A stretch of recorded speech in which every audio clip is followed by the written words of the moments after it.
Okay, saying it was kind of a flop is an overstatement. Cytonic did not flop because, according to Goodreads, it got 4.07 stars as of 2024. Which, if you ask me, is pretty great. I mean, I would love for a book I wrote to have 4 stars because, man, I'd have made it, right? But this is real life, and Cytonic is a Sanderson novel, and apparently, just by reading the reviews, this book is the lowest rated. For some, it is the series' least favorite, for some, Sanderson's worst, and some even state it was their year's poorest read. So, I guess somewhere in there, it did kind of flop. But why? We'll be exploring possible reasons here with a touch of humor. Because we cannot possibly take this video seriously when it has a clickbaity title.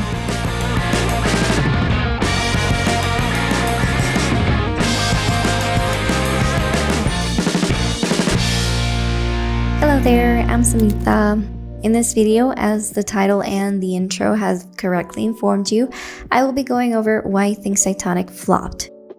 This will contain character motivations, important plot points, a deep dive into themes, and good old spoilers. If you haven't read the series and want to continue, be warned. I will be talking about the whole book in my monologue. Or not really, not the climactic ending, but it'll include everything else. If you still want to continue, I'm happy to have you here. As a disclaimer, because I love those, I will have to say this is a personal opinion. Books can flop for many reasons, and I am not a seasoned writer to point out every potential problem a revered author like Sanderson didn't spot in his writing. And I'm also not going to say he did things wrong and should have done this instead, because I believe this was the best he could do with the problems he faced while trying to procure a good book. If I'm not mistaken, Cytonic was a challenge to write. If you're interested, Murphy Napier has a fantastic video with Sanderson about it. But if you're here, it means you already know this because you probably know and adore Sanderson already. But hey, I just want to partake in the love for Sanderson and Murphy. Either way, back to how challenging the book was to write. It was one of those few books he had to scrap and start over, so I guess the struggle is palpable.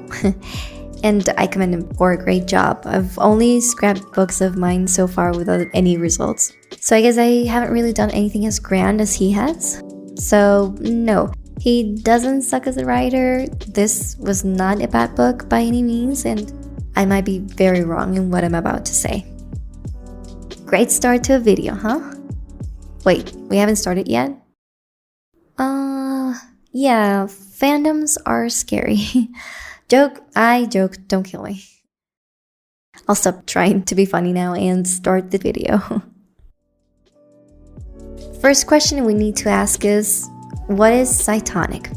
Because I think I should not be the only person in the universe who doesn't know this, and it would suck if anyone else didn't know this and I just simply assumed they did. I also have some videos on Skyward and Starsight that you may want to watch. I'll link them in the description, by the way. Anyway, as a quick summary, the series is about a girl named Spensa who becomes a space pilot for a human military that is looking to defeat an alien species referred to as the Crow, or the Superiority, who have kept them prisoners on the Triadus, their home planet, for about 70 years. Or more, maybe more. Or not, I don't remember and I don't really want to look it up. So, the so-called superiority turns out to be this oppressive government that is too politically correct for aggression, but ends up being just as aggressive with their avoidance of it. Spensa, having helped the superiority indirectly, ends up running away to the nowhere to avoid getting caught by them.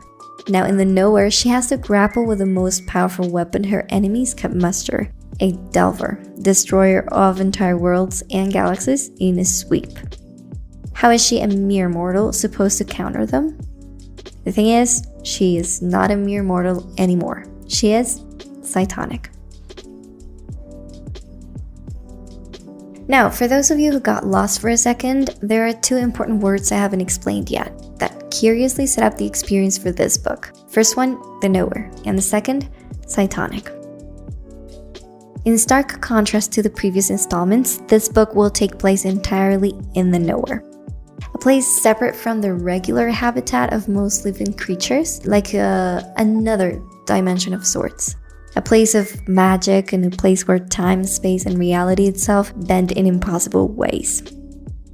Now, Cytonic or Cytonics. They are people who have strange magical powers that allow them to do all sorts of things. From mind reading to teleportation, Cytonics are scarce because they are quote-unquote dangerous. They can summon delvers if they use their powers too much, and they are a liability to the superiority for many reasons I will not mention because they are not relevant. With that information in hand, why did Cytonic flop? Okay, kind of flop, sheesh. The first answer that came to mind was a feeling. I did not have anything concrete in mind, but I certainly did feel Cytonic had been okay. It was not great as Skyward or impressive as Starsight. It had good humor and characters, there were moments of the plot that I enjoyed, and the ending had been good, action-packed, emotional, and satisfying. So, what went wrong? And then it hit me. It all felt like a well-crafted and convoluted side quest. But that did not make sense at all. I mean, the contents of the book were necessary for the series going forward. It should have not felt like something happening along the sidelines. It should have felt poignant. It should have filled the voids we had around the magic system, and it should have set up the stage for the big conclusion. Thing is, it didn't. Or it did, but not completely and not as satisfactory. It brought up some issues for the magic system going forward, which I'll mention later on, so I feel comfortable saying it did not do what it intended, if that wasn't the initial intention, that is. Yes, it all felt like a side quest. End of the video, that was the reason. But as any good analysis video should do, I kept asking why. Why did it all feel like a side quest? If I remember correctly, Spensa came into the nowhere to escape the superiority, which she did eventually, so in theory, it should have not been a side quest. She accomplished what she was set out to do, right? Yes and no. She did have to leave the nowhere as a requirement for the superiority to go down, but there was no mission she had to accomplish in the nowhere for the superiority to go down, at least not at first. She was merely passing through, or that was what we were led to believe. We were expecting Spensa to go looking for an exit. We were not expecting Spensa to travel the path of elders to gain knowledge as a distraction. But she was supposed to get distracted, wasn't she? She is a Cytonic, and the nowhere is related to magic, therefore Cytonics, so she should learn about things while being there. It would be practical. But make her forget the urgency of leaving for a practicality? I'm not sure about that. And I know forgetting was something that happened in the nowhere, yes, but after a while of being there, not in the first chapter of the book. So that's discarded. Basically, Spensa said, hey, things are going in a downward spiral in the somewhere. Kuna, an alien ally that can potentially point us to the superiority's weakness, is about to die. Winzig, the villain, is going to use my actions to propel a full-on war onto the humans, so I'll just stay here and see if a secret mission pops up, because I'm not going to look for an exit until I'm finished with that. Sure, Spensa did not wait too long for the mission to pop up, but she did not look for an exit until the very end, and even then, she did not because it was conveniently placed at the last stop of the path. I remembered feeling Spensa needed to leave the nowhere so she could, prevent imminent disaster, but hey, I might be misremembering. As far as I know, Spensa knew she had to return because everyone else was going to die if she didn't. That's a pretty big motivator right there. At least, it would have been for me. So it doesn't quite match. Neither Spensa's desire nor the urgency of her initial mission matched with what we ended up getting. And even then, because finding out about the Delver story and the Cytonic's background was important, why meander to get it? Granted, Spensa didn't do it on purpose, but the way to knowledge seemed to be filled with gaps of... what exactly? Suffice to say, promises were not fulfilled. I'd argue, however, that it goes much deeper. And it has to do with my favorite thing. Themes. Going to the first chapter of the book, apart from setting the scene and introducing us to the main quest of the story, we also get the first glimpse at a theme. It goes like this. What am I? That singular delver projected in a pleading tone. What are we? I'm Spence Nightshade, I sent to it. A pilot. Is that all? That line was said by the delver, by the way, just so you don't get lost. Answer me a question though. Does this look familiar? If you saw my Starsight video, I hope it does. If not, well, this was Starsight's theme. Identity. Again? Again. Okay, I'll stop being bitter about it. It isn't fair to the book. But yes, again. However, it does have an additional subject thrown into the mix, literally. The fact this is not Spencer talking to herself, and because there is a we pretty much typed in the quote, this theme is not going to talk about Spencer's identity alone, but multiple identities, or a group identity, or something with those two components. So far, so good. To find where this identity-based theme might go, Spencer is told to visit the Path of Elders, where she'll find out more about her past and the Delver's past, which she ends up doing by touching strange rocks that induce flashbacks, and she learns useful things about Cytonics and the Delvers, but is that what the theme was referring to? She's Cytonic, whoa, what a revelation, and I mean, what does it mean anyway? Then again, if that was the point of it all, what about the pirate champion thing?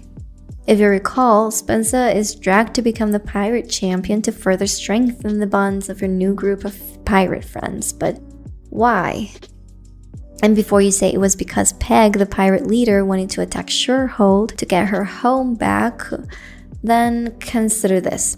Surehold did have the exit Spencer was looking for, yes. And that would make for enough of a reason to follow along, sure, but there is something else linked to identity that made that pirate secondary side quest, because we're already in a side quest, not random. Leading up to the pirate thing, we get a glimpse of something interesting Spencer says. I see adventure, I said. I see mysteries and striking beauty. Watch the water shimmer as it falls. Doesn't it look gorgeous? Spencer is referring to the nowhere here, about the journey through the path.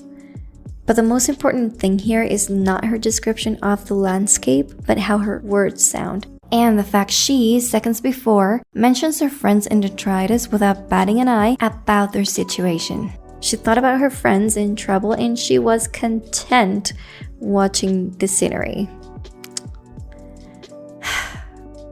When asked if she wanted to compete to see who the pirate champion would be, her response was of pure interest.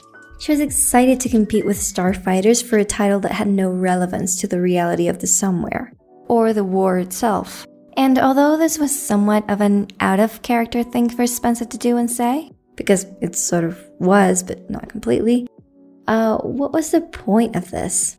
The point, in my perspective, was that she was able to be herself without any demands. Not from an impending war, not from uncomfortable social engagements, or any other cumbersome thing.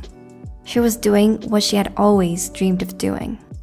It was who she was as a person, her goal, what she would choose for herself. She even goes as far as to say, didn't I deserve to stay? Hadn't I done enough? I saved detritus from the bomb and then from the Delver.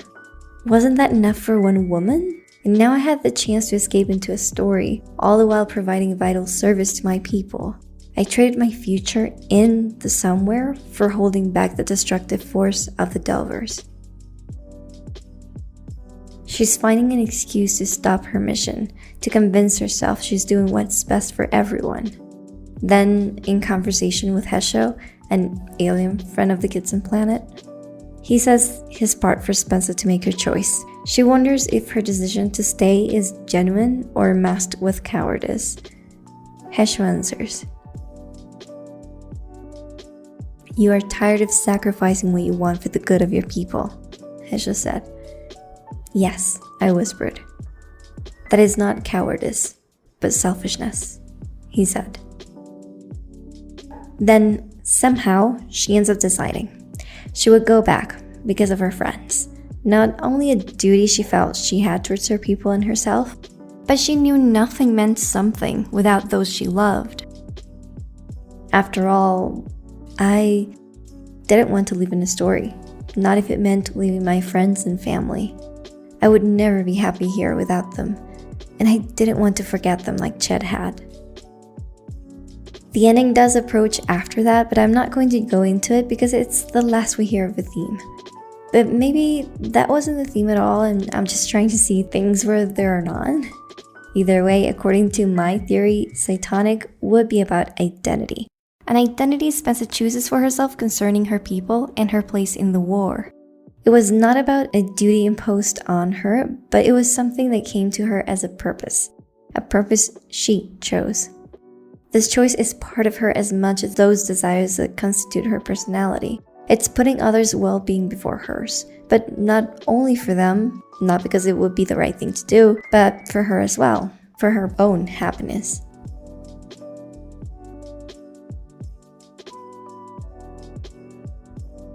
To me, themes are supposed to be this guiding thread that connects plot points and character arcs to say something. It's where a story comes together and reveals a question or a feeling that deeply reaches us. Yet, I did not truly feel that with Cytonic. But there was a theme, wasn't it? I guess. It was what I spent trying to explain for a good chunk of this video, so I guess there must be one. Why is it that all feels disjointed? I mean, many things make sense. Spencer is changing perspectives because the magic quality of the nowhere that makes you forget kicks in the more time you spend inside. So I guess the whole sense of urgency was slowly forgotten until Spencer encountered experiences close to her true essence that pushed her to stay. Logically, it did make sense. And we even felt some changes within Spencer showing up gradually to prove this point. Like forgetting Vapor, a friend from Starsight, if you remember. And if you think about Delvers, they were the ones that instigated that forgetfulness. They actively forced everything around them to forget. Forget because they could not deal with time, memories, people, etc. If you are alone and unmoving, it is harder for you to be perturbed by anything. So it would make sense for memories to stay stronger in a group. The more you experience something with someone, the bigger the emotions and the ability to share personal experiences and thus have a sense of individuality. Let's delve deeper. What does forgetting have to do with identity? It would be simple. If you forget who you are, your past, your likes, your dislikes, your relationships, you are left as an empty vessel. Maybe a vessel that could still have experiences and feelings, but it would be a life made to pass the time. Maybe it could indicate a meaningless life. If you forget what you're living for, what's left? I guess that's the reason why the Broadsiders were important characters in the story. That is basically what they've become. How about Hesho though? After leaving his people, Hesho had no purpose, meaning he had no identity. He returns in the nowhere masked, someone without a past, and thus he had no future. He was willing to do anything to win as a pirate champion because that's all he was living for. If all of this makes so much sense, then why does it all feel disjointed? I've got some theories. If the theme goes something along the lines of identity, then how would everything fit into it? As we saw, physics in the nowhere follow a theme, and the characters show different versions of it, or at least the Broadsiders and Hesho. What about Mbot? Mbot is learning to navigate emotions throughout the book, trying to show us the development of Delvers and how they became who they became. But emotions, however important part of us, may not have much to do with the themes. There's a fragment that even mentions this. Emotions are like a secondary processing unit that measures different kinds of input to offer a contrasting opinion and other options for proceeding. Meaning that emotions are not who you are, but a tool that helps us navigate and helps us choose. Sure, it is an important distinction to make, but it's a tangent. It's not directly related to the main argument. Emotions are not a purpose. They are not an identity. And this is not the only tangent. The Path of Elders was a tangent too. It did nothing for the themes because it was an exposition of the history of Cytonics. Same as what Embot does with emotions. Spensa is remembering her past, but that past is not pointing to anything. It's not as if discovering the history of Cytonics made her decide her purpose or even question her role in anything.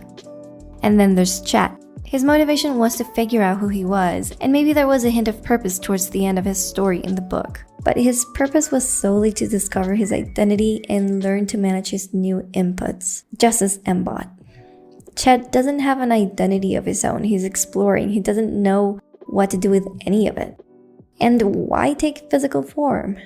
If getting a physical form could mean choosing an identity, then his purpose wasn't to find an identity for himself, but to learn how to manage his emotions? Or what was his purpose anyway? To me, as soon as he chose a physical form, it would have meant he had already known who he was, or at least, metaphorically, it could make more sense that way.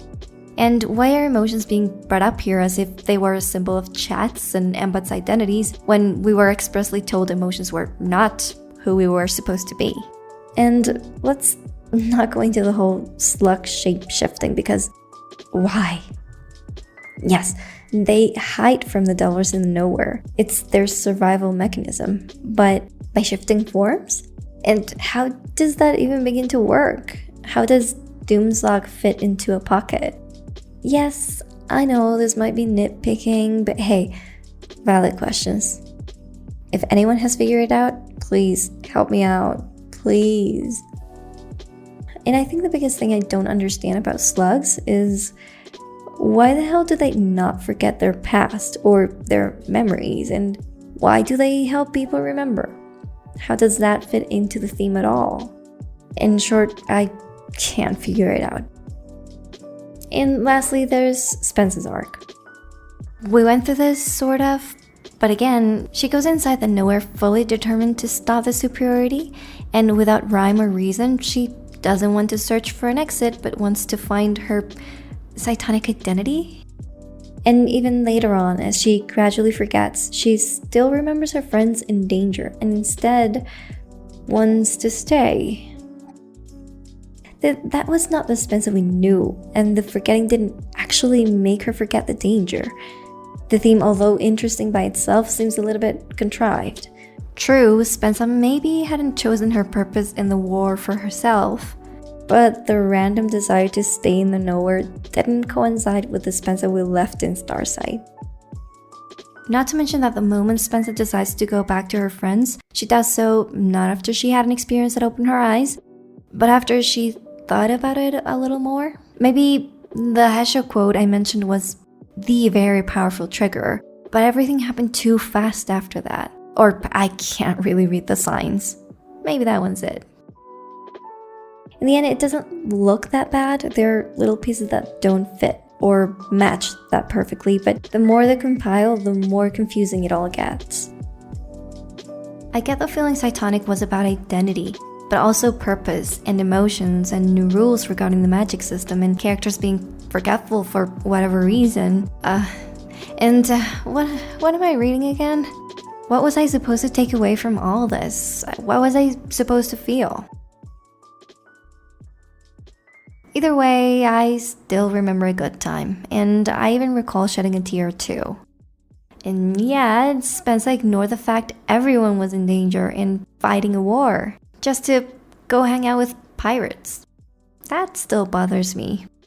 Maybe that's why Cytonic got 4.07 stars? Or maybe I'm just in my head. Yeah, probably.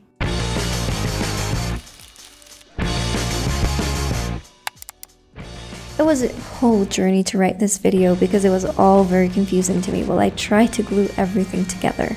I hope some of my reasoning made sense, and it was all in good humor if they didn't. I do like the book anyway, and it's still a part of a series I like. So if you liked it, like the video and subscribe. Thank you so much for listening, and see you when I see you. Bye bye.